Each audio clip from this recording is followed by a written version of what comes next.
Ethan checked into the old roadside motel just after midnight. The rain hammered the pavement as he handed his credit card to the weary receptionist, a middle-aged woman with sunken eyes and a voice barely above a whisper. "Room 306, she muttered, sliding him the key. "No refunds, and keep the TV on." Ethan frowned. "Excuse me?" She didn't answer, only stared at him as he grabbed the key and walked away. The hallway smelled of damp carpet and something metallic, like rust or dried blood. Room 306 was at the very end. As soon as he stepped inside, an icy draft ran through him.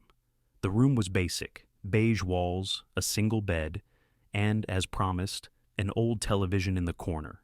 Ethan threw his bag on the bed and turned on the TV. Static. Every channel.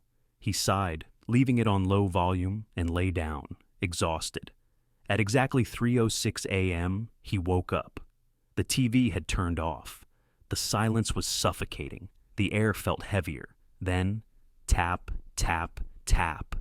A soft knocking at the closet door. Ethan's breath caught in his throat. The closet had been empty when he arrived. Heart pounding, he reached for his phone, but the battery was dead. Tap, tap, tap. Louder this time. With a shaking hand, he grabbed the lamp from the nightstand and stood. Slowly, he reached for the closet handle and yanked it open. Nothing. Just darkness and a faint smell of mildew.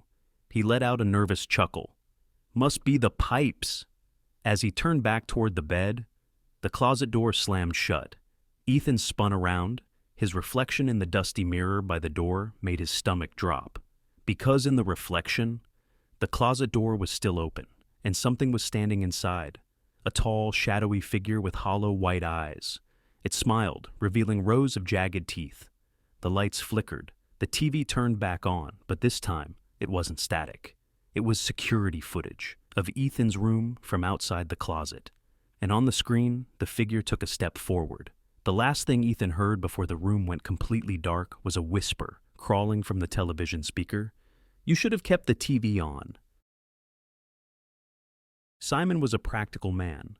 As an accountant, he didn't believe in ghosts or superstitions. So, when he found an old, decaying house selling for a ridiculously low price in a remote village, he saw an opportunity. He could renovate it and make a solid profit. From the moment he arrived, the house felt off. The silence inside was unnaturally heavy, but he brushed it off as his imagination. That first night, he slept alone, listening to the creaking wood and the wind whistling through the cracks. But in the middle of the night, a faint whisper woke him up. He sat up in bed, heart pounding. The sound was soft, almost like a breath against his ear. He turned on the light. Nothing.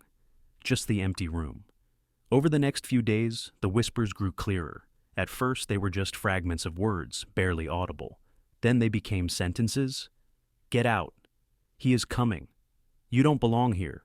Simon searched every corner of the house, thinking maybe the wind was playing tricks on him, but no, there was no logical explanation. Still, he refused to let fear get the best of him.